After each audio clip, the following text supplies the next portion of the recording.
So here we have the Volkswagen Tiguan automatic R-Line on a 20 plate. I'm going to start off by showing you around the outside of the car, and then we'll hop in and run through some controls on the inside. But from the outside you can see it's a 5-door car with alloy wheels and tinted windows. Let's start off inside the boot and then work our way around the rest of the car from there. The tailgate on this car will open electronically. You can do that from the key or from the tailgate itself. As we approach the back of the car, you'll see we have reversing sensors. This car's also got a reversing camera, loads of boot space along with the 3 individually folding rear seats, and then underneath this tray section a space saver spare wheel. Okay, so we're just going to work our way back round to the front of the car and then we'll hop in and run through some controls on the inside. But now that we've done a full circle of it, you can see it's in excellent condition the whole way round. Just briefly before we climb in, I think it's while we're seeing the interior from this exterior point of view, there's plenty to run through on the dashboard, so let's hop in and we'll do that now. Okay, now that we're inside the car, we're going to start with the dials. On the far left, we have the coolant temperature gauge just over here, and then on the right-hand side, the fuel gauge.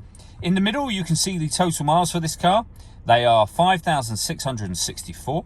Above that, we have a digital readout for the speedometer. You can change the information that's displayed there to various different bits of driving data using buttons on the steering wheel, and there are other menus as well. So we also have assist systems, navigation, audio, your telephone, vehicle status, and then background to where we started. And the buttons that I was using to do that are over here, along with stereo controls and voice activation for your phone. Over on the left-hand side, the stereo controls continue along with cruise control. This car has got the ability to be able to speed itself up and slow itself down once cruise control is set, all dependent on the speed of the car in front. And you can do that by hitting this button just here. We have a video showing how that works that you can find on our website and on our YouTube channel as well. Over in the center, we have the touchscreen for the stereo.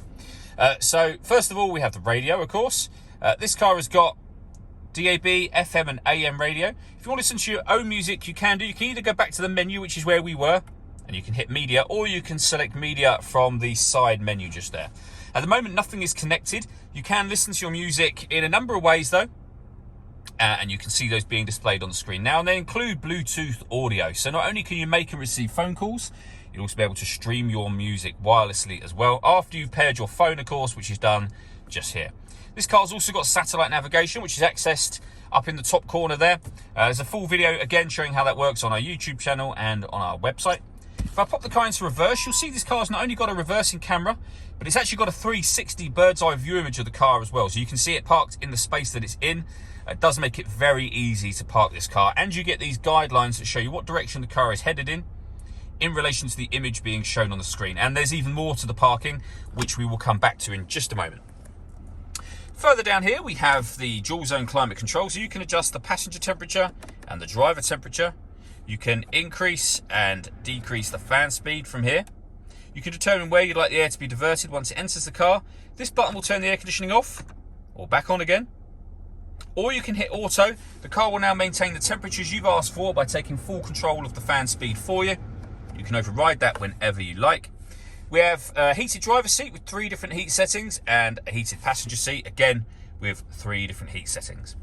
Underneath that, we have a 12-volt charging socket, 2 USB inputs, and your auxiliary input for your music. We have the gear lever for the fully automatic gearbox. This button starts and stops the engine. We have an electronic handbrake. You can turn on the auto hold function if you like, so when you come to a stop, it will put the handbrake on for you, and when you pull off, it will obviously take it off as well, or you can turn that off. Over on the left, that button will turn the camera so that you just have a 360 view of the car, and then it will turn it off again. I'll come back to this button. This is the last bit to do with the parking. This turns off the traction control, the stop and start for the car. This car is designed to cut out when it's stationary in traffic to save you fuel. That system's off at the moment, so on or off. Mode will change the driving setup of the car. So you can put it in eco, normal, sport, or individual. And under individual, you'll see just there all of the things that you can change yourself. And then that last button, if I give that a push and show you up on here, this car has got autonomous parking, meaning it's able to park itself. It's asking you to drive forward at the moment. When it finds a space, it will tell you. It will take control of the steering for you to get the car into that space, telling you when to accelerate, brake, move forwards or backwards. All that leaves me to say is thank you for taking the time to watch this video. If you'd like to come and see the car for yourself and have a test drive, please feel free to call any of our MJA sites. We'd love to hear from you soon.